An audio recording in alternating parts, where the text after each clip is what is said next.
CBN e a Tecnologia, com Gilberto Sodré. Olá, Gilberto, bom dia. Bom dia, Fernanda, bom dia aos ouvintes da CBN. Gilberto, aquele programa de sexta passada em que a gente falou das redes sociais, foi audiência, né? Quanta gente que ligou e mandou e-mail querendo informação e querendo contribuir com o nosso debate, Exatamente, viu? Como é que as redes sociais chamam a atenção, tá todo mundo ligado. Saiu uma pesquisa, inclusive, essa semana, Fernanda, que 87% dos internautas brasileiros tem participação em redes sociais. Olha que coisa impressionante. Praticamente 90% dos internautas participam de uma ou mais redes sociais. Por isso que chamou tanta atenção.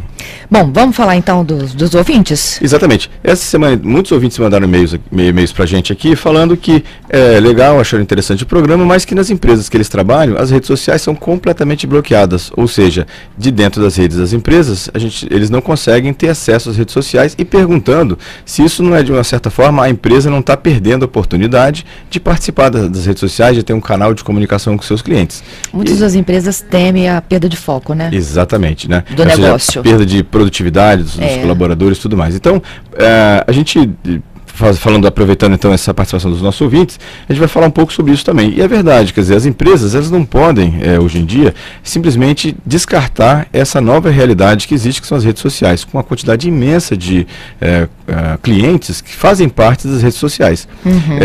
A empresa pode até escolher, né, dela pessoalmente não estar na rede social, mas mesmo pelo bem ou pelo mal, as empresas já estão na rede social, nas redes sociais, com as opiniões dos seus clientes. Por quê? Se eu sou cliente de uma certa empresa e ela me presta um bom serviço ou um mau serviço, é muito comum que eu vá lá e comente isso nas redes sociais. Então, ou seja, as redes sociais, as empresas já estão nas redes sociais de forma automática. Então, o que ela tem que fazer, ela não pode escolher de não estar, ela já está. O que ela tem que fazer é ter uma participação coerente e consistente em relação a isso. Então, algumas dicas de como é que vai funcionar, como é que as empresas deveriam fazer em relação a isso aqui. Primeiro, ela tem que ter uma política clara para os seus colaboradores, dizendo o que pode ou não pode ser feito. Ou seja, quando alguém de uma empresa fala numa rede social, essa pessoa ela pode se identificar em nome da empresa, ou quem pode se identificar em nome da empresa? Porque uma opinião colocada na rede social de um funcionário de uma empresa, pode ser a imagem da empresa, pode ser a imagem da empresa ali, né? Que está ali, exatamente. Então, a primeira situação é que a empresa ela tem que colocar claramente, né, para os seus colaboradores, uma política do que pode ser feito.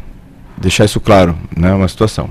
Depois, a empresa tem que criar um processo contínuo de educação ou de conscientização dos seus colaboradores, dizendo, olha só, o que tem, o que pode ser feito, como pode ser feito, quais são as opiniões que a gente vai participar, como a gente vai divulgar os nossos produtos. Tudo isso são questões que têm que ser colocadas claramente para os seus colaboradores.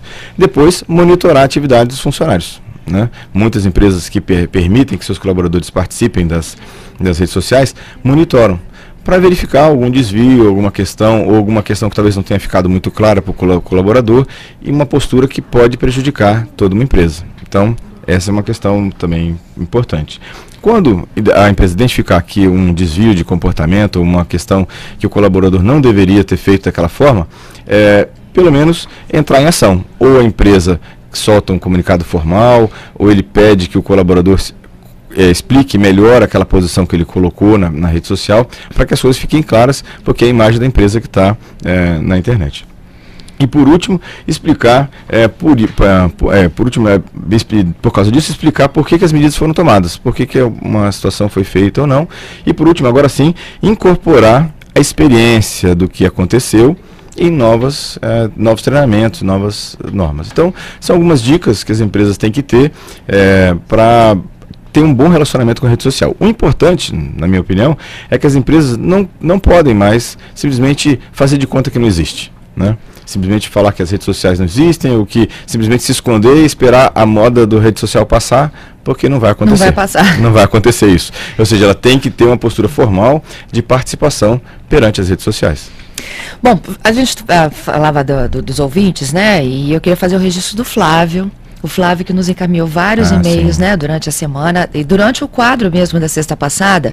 O Gilberto contava um pouquinho da experiência das redes sociais, de como que você pode comprar em grupo e obter bons descontos, bons negócios, né, em compras em rede pela internet. E o Flávio nos encaminhou um e-mail dizendo que em agosto, já na próxima semana, então, tem estreia de uma oportunidade dessa para o Estado também, que Exatamente. é o Click On, né, que ele está sugerindo, né? É um site que também está funcionando, que vai começar a funcionar agora a partir de agosto, a partir da semana que vem, com oportunidades aqui do Estado, chama www.clickeon.com.br. Então, é uma outra dica aqui. Obrigado, Flávio, aí, pela participação, por estar ouvindo aqui o CBN Tecnologia. Obrigado aí pela sua dica. E está aí dado sua dica aí para os nossos ouvintes, que mais uma rede social agora com atuação no Estado do Espírito Santo. Muito legal. Muito legal. Muito legal. Bom, vamos para a dica de segurança, Gilberto? Vamos lá. A dica de segurança de hoje é: nunca utilize aquela opção que tem marcado de lembrar a senha, né? Quando a gente pergunta lá. Aquilo é tão bom, tão prático. Mas pode aquilo não? Pode não. Aquilo ali é um grande risco de segurança, Fernanda, porque aquela senha ela é armazenada no computador, né? E essa forma de armazenamento da senha do computador é completamente insegura. E aí, outras pessoas podem ter acesso à sua senha que você cadastrou. Então, quando você for entrar num site, por exemplo, de e-mail, ou num portal de compras, que tem lá a opção embaixo, né? Você dá o login, a senha, e tem uma opção que marca para lembrar a senha. Nunca utilize isso. Né? Ou seja, digite sua senha. Pode ser um pouco chato, né? Toda vez que você tem que digitar sua senha, mas é muito mais seguro para você do que simplesmente marcar aquela opção de armazenar a senha no computador. Eu aprendi isso agora, porque eu sempre marquei essa opção, lembrar a minha senha. Então é bom, assim, nas próximas vezes, não fazer isso aí, para os nossos ouvintes também. Legal. Vamos para os fatos, então, que marcaram a semana? Os fatos da semana. O primeiro fato da semana é que a Microsoft lança oficialmente no Brasil o Office 2010. Né? Então agora temos uma nova versão aquele famoso suíte de automação de escritório da Microsoft, chamado de Office, que lançou essa semana a versão 2010 do Office. Em 3 versões, viu, Fernando? Uma versão chamada de Home and Student, que tem basicamente o Word, Excel, PowerPoint e o OneNote, que é uma ferramenta nova da Microsoft, que custa R$ 199. Bem barato. Bem acessível o preço, achei também. Né? Mas é limitada, né? É limitado, né? Só tem essas ferramentas aqui. Né? Tem uma outra que é Home and Business, que é um pouco mais sofisticada, que inclui o Outlook, aquele gerenciador de e-mail, né? da Microsoft. Você usa o Outlook, Gilberto? Eu uso meus e-mails todos na nuvem, eu não tenho nenhum cliente, eu uso tudo via web e-mail, né? Ou seja, né? Minhas contas todas na internet, eu não tenho nada instalado no meu computador, porque aí me dá flexibilidade de usar de qualquer lugar. Okay. Então é meu normal. Essa versão Home and Business custa R$ 499, já é bem mais caro, né? Isso é meio que empresarial. Exatamente, já para um uso mais corporativo. Né? E tem o profissional, que é o completo, com todas as opções, inclusive a parte de publicação na internet e access, que custa R$ 1.399. Tem bastante caro, né? Essa versão mais cara. É uma versão nova, mas que tem poucas novidades, viu, Fernanda? Muito poucas novidades. Mexeram um pouco lá na estética, né? Um pouco na parte de navegação, simplificaram algumas coisas, mas de consistente mesmo, de mudança, tem muito pouco, né? Muito pouca coisa realmente de novidade, a não ser algumas questões mínimas de colaboração, edição conjunta de usuário, mas bem limitadas novidades, vamos chamar assim, diferentes da versão anterior. Outra novidade... Mas eu sou obrigada a atualizar essa versão? Não, você não é obrigado. Não. Pode continuar, quem tem o seu Office registrado, oficial, normalmente, pode continuar com sua versão sem problema nenhum. Tá certo. Muito bem. Boa pergunta. Outra novidade da semana foi a Anatel, que proibiu as operadoras de fazerem venda casada, que era uma verdadeira vergonha. O combo? Não, o combo não. É aquela questão seguinte: você compra, por exemplo, um produto de acesso à internet de banda larga... E ganha o telefone ou vem o telefone com desconto. Exatamente. Aí, se você quiser comprar apenas o acesso em banda larga, custa 4 vezes mais. Né? Isso não pode, ou seja, ela não pode obrigar você a comprar uma banda larga a um preço bem barato, sendo que você é obrigado a comprar qualquer outra coisa, uma TV a cabo, ou um serviço de telefonia fixa, ou um serviço de telefonia móvel. Não pode mais. Quer dizer, a Anatel notificou todas as operadoras, todas elas, quanto à proibição, né, de não vender, não obrigar o usuário a comprar algum outro serviço agregado ao serviço de banda larga.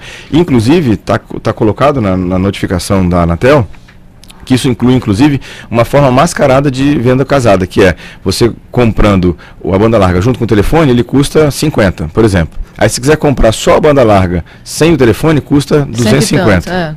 Né? Então, não pode. Isso não pode. É uma grande vitória para os internautas. Né? Uma grande vitória para os internautas. A gente ficar de olho nisso e denunciar a Anatel qualquer tipo de prática dessa natureza nas operadoras. Muito legal. Fiquei muito feliz aí. É uma grande vitória para os nós, né, os consumidores. E falando em operadoras, o anúncio, né, dessa semana da compra da Telefônica. Da Telefônica, né? Pela Vivo. A Telefônica comprou... O contrário, né? A Telefônica que comprou a Vivo. A Telefônica comprou a Vivo, né? 50% da Vivo, então ficou praticamente... A Telefônica agora é dona da Vivo, né? Então ela tem a parte de solução de telefonia fixa e agora a telefonia móvel também. E a Portugal Telecom, que vendeu a participação dela na Vivo para Telefônica, agora pegou uma parte do dinheiro que ela recebeu para comprar uma participação da Oi, né, de até 25% mais ou menos da Oi. Para os consumidores, imediatamente muda muito pouco. Né, o impacto maior que isso vai ter é que provavelmente a Telefônica agora, que tem o braço, né, ou a perna nas dois mundos, telefonia fixa e telefonia móvel, vai poder oferecer aos seus clientes funções integradas de navegação internet, com telefonia fixa. Mas que não pode impor o casado, que a gente falou no item anterior, né? Ele não pode fazer a venda casada, mas ela pode oferecer pacotes que sejam interessantes, né? De navegação internet ou de navegação internet móvel para os seus clientes. Então, vamos ficar de olho, mas, na verdade, imediatamente não altera nada, mas pode ser que seja benéfico para os internautas, né, para os consumidores. Né? Bom, a gente encerra o CBN Tecnologia de hoje com uma curiosidade. Uma curiosidade bem interessante, viu? A gente já falou aqui várias vezes do Twitter, né? Aquele blog, né, microblog, que você posta mensagens muito pequenas, pois uma fábrica chamada QuickBee, né, americana, lançou nos Estados Unidos uma cinta que as mamães grávidas colocam na barriga, e essa cinta ela tem um pequeno processador ligado via rede sem fio num roteador de rede sem fio doméstico. E toda vez que o neném se mexe, né, ou o neném dá um chute, essa cinta gera um tweet para as pessoas que acompanham. Então, o papai, o vovô, a vovó, a titia, que acompanha o Twitter do neném, veja, nem nasceu, já tem Twitter já no neném. Que coisa tecnológica, que coisa impressionante, né?